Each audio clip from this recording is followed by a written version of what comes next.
Hello student, कल हमने कक्षा 8वीं की क्लास में प्लासी के युद्ध, अवध के नवाब सिराजुद्दौला की संधि शर्तें और अंग्रेज और मराठाओं के बीच किस प्रकार युद्ध हुए, यह हमने पिछले वीडियो में पढ़ा या पिछली क्लासेस में हमने ये पढ़ा। अब आज के इस वीडियो में हम अध्ययन करेंगे लॉर्ड बेलेजली की सहायक संधि शर्तें। लॉर्ड बेलेजली की सहायक संधि शर्तें।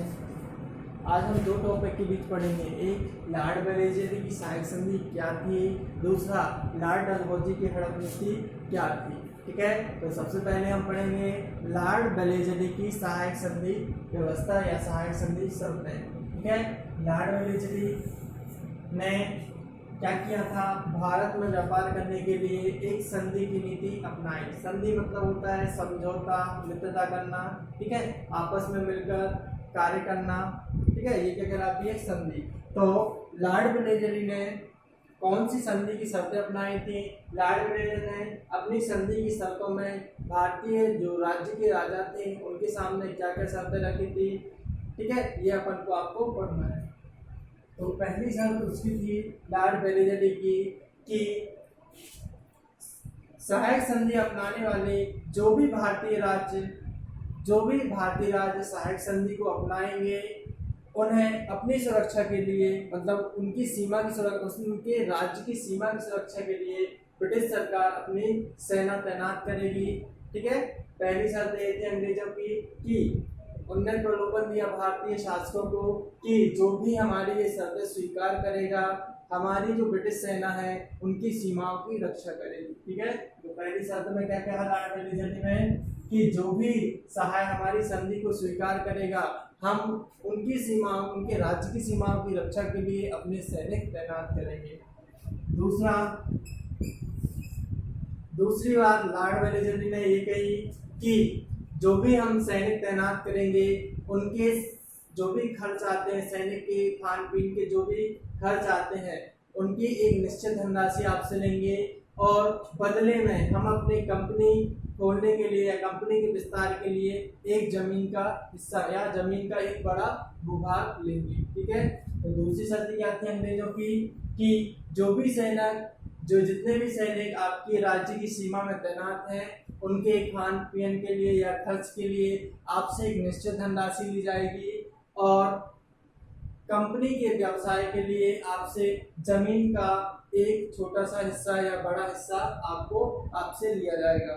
फिर तीसरी बात लॉर्ड बेलेजली की सहायक संधि में कही गई है कि जो भी शासक या जो भी भारतीय शासक इस संधि को अपनाएगा, ठीक है, उसके शासनकाल में जो भी उनके कार्य होते हैं, शासक के साथ एक अंग्रेजी ऑफिसर भी आपको दिया जाएगा। जैसे इसमें लिखा है, भारतीय शासक को अपने दरबार में एक अंग्रेज अफसर रखने को दिया जाएगा जो राज्य के शासक जो भी हैं उनके जो सरकारी कार्य होते हैं उनके कार्यों में करेगा, देखरेख करेगा। तो तीसरा पॉइंट कहा था अंग्रेजों ने कि आपके राज्य में जो भी संधि अपना रहा है, जो भी राज्य अपना रहा है, उनके राज्यों में शासन के कार्य को चलाने के लिए एक अंग्रेजी अफसर भी दिया जाएगा जो सरकारी कार्यों में या फिर उनके शासन के कार्यों में क्या करेगा, देख रेख रखेगा या उनके निर्णय लेने में सहायता करेगा। तो ये तीन शर्तें थी। तो एक बार और रिपीट करते हैं, लॉर्ड बेलेजली की सहायक संधि शर्तें। तो लॉर्ड बेलेजली ने अपनी दोस्ती करने के लिए, भारतीय राज्यों से अपनी मित्रता बढ़ाने के लिए कुछ शर्तें रखी थी। जैसा पहली शर्त थी क्या थी कि जो भी भारतीय राज्य इस संधि को मानेगा, अंग्रेजों की जो सेना है, ठीक है, वह उसके राज्य की सुरक्षा करेंगी या उनकी राज्य की सीमा में तैनात रहेगी। दूसरी बात लॉर्ड बेलेजली ने कही कि जो भी सेना तैनात रहेगी राज्य की सीमा में, उनके खर्च दिए जाएंगे। ठीक है, तथा उनसे राज्य शासन जो भी गुलाम है इनका मतलब जो भी इनसे संधि की है उनसे जमीन का कुछ हिस्सा लिया जाएगा कंपनी के लिए। तीसरी शर्त में क्या कही थी, तीसरी शर्त में बात कही थी कि भारतीय शासक को अपने दरबार में एक अंग्रेजी अफसर रखने को दिया जाएगा जो शासनीय जो भी राज्य के शासकीय कार्य होते हैं उन कार्यों में क्या करेगा, देख रेख करेगा। तो ये थी कौन सी, लॉर्ड वेलेजरी की सहायक संधि शर्तें। ये पूछा जाता है कई बार क्वेश्चन में, लॉर्ड वेलेजरी की सहायक संधि शर्तें क्या है उनको लिखिए। तो आपको ये नोट्स बना के लिखना है। फिर अगला टॉपिक है लॉर्ड डलहौजी।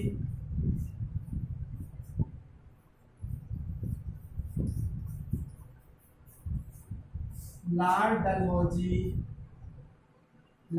ने कौन सी नीति का पालन किया था, हड़प नीति। हड़प नीति मतलब फूट डालो राज करो, हड़प नीति।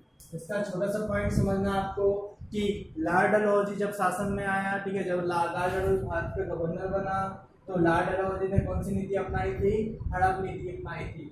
हड़प नीति का मतलब होता है कि ऐसे राजा जिनकी संतान नहीं होती थी तो वो राज्य का हो जाता था, खाली हो जाता था और राज्य को कर लेते थे, अंग्रेज लोग छीन लेते थे। तो सबसे पहले लॉर्ड डलहौजी ने क्या किया कि राजाओं की जो दत्तक पुत्र लेने की प्रथा है उन पर क्या लगा दी, रोक लगा दी। राजाओं की दत्तक पुत्र लेने की प्रथा मतलब क्या होता है कि जिन राजाओं के पुत्र नहीं होते थे वो क्या करते थे, दूसरे पुत्रों को क्या करते थे, गोद ले लेते थे। तो ऐसी प्रथा पर लॉर्ड डलहौजी ने क्या कर दिया, रोक लगा दी।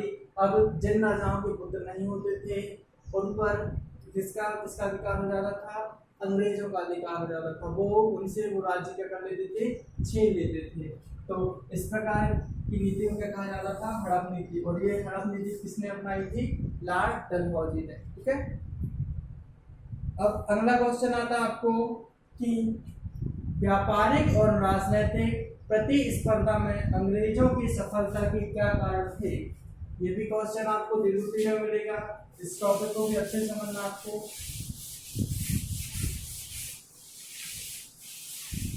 चलो क्या लिखा है, व्यापारिक और राजनीतिक प्रतिस्पर्धा में अंग्रेजों की सफलता के क्या कारण थे। तो दो है, कौन कौन सी प्रतिस्पर्धा है, एक है व्यापारिक, पहले अपन व्यापारिक पढ़ेंगे, व्यापारिक प्रतिस्पर्धा, और एक है राजनीतिक प्रतिस्पर्धा। आप हम बताएंगे, अपन ने पिछली वीडियो में अध्ययन किया था कि अंग्रेजों की सफलता का क्या कारण था व्यापार की दृष्टि से, और क्या कारण था कि वो राजनीतिक दृष्टि से भी वो क्या हो गए, सफल हो गए। तो सबसे पहले बात करेंगे कि व्यापारिक प्रतिस्पर्धा क्या थी उनकी। ठीक है, कैसे अंग्रेज एक के बाद एक व्यापार में सफल हुए। तो सबसे पहले अंग्रेजों ने, अपन ने पढ़ा था क्या हुआ था, फ्रांसीसी कंपनी और अंग्रेजों के बीच क्या हुआ था, पहले युद्ध हो रहा था। पहले फ्रांसीसी कंपनी का व्यापार भारत में चल रहा था, तो सबसे पहले फ्रांसीसियों को किसने हराया था, अंग्रेजों ने। तो आपको यहाँ लिखना था, तो यहाँ पे देखोगे आप, अंग्रेजों ने सबसे पहले क्या किया था, फ्रांसीसी कंपनियों के व्यापार को समाप्त किया और भारत पर अपना व्यापार चालू किया। इसके बाद अंग्रेजों की क्या इच्छा होती है, जब पूरा भारत को अपने भारत में क्या करते हैं, पूरा व्यापार स्थापित कर लेते हैं, उसके बाद अंग्रेजों की मन में इच्छा होती है कि हम बंगाल को भी क्या कर लें, अपने व्यापार में, मतलब अपने व्यापारिक क्षेत्र में उसे भी ले लें। फिर अंग्रेज लोग क्या करते हैं, बंगाल जाते हैं। सबसे पहले अंग्रेज किसको जीतते हैं, ये व्यापारिक दृष्टि से, मतलब अंग्रेजों का व्यापार कहाँ चला। सबसे पहले अंग्रेज ने फ्रांसीसियों को हराया और कहाँ पर शासन किया, भारत में। फिर ये अंग्रेज आए, फिर अंग्रेजों ने क्या किया, बंगाल में इच्छा जाहिर हुई इनकी, और बंगाल का नवाब कौन था, सिराजुद्दौला। हमने पिछले वीडियो में पढ़ा था, बंगाल के नवाब किसको हराया, सिराजुद्दौला को हराया, और बंगाल का नवाब, नया नवाब किसको बनाया, मीर जाफर को बनाया, और वहां पर अंग्रेजों ने बिना कर दिए अपना पूरा व्यापार किया। फिर अगला युद्ध किससे होता है, अवध के नवाब। अवध में भी क्या किया, अवध में भी क्या किया अंग्रेजों ने, अपना शासन किया। अवध का नवाब था शुजा-उद-दौला। अवध के नवाब शुजा-उद-दौला के साथ संधि शर्तें की, ठीक है, और अपना व्यापार स्थापित किया। फिर अंग्रेजों का मुख्य व्यापार केंद्र था क्या, मुंबई। अब मुंबई जाने में क्या होता था, बीच में मराठा लोग क्या करते थे, युद्ध कर देते थे, तो उनको व्यापार करने में क्या हो रही थी, परेशानी हो रही थी।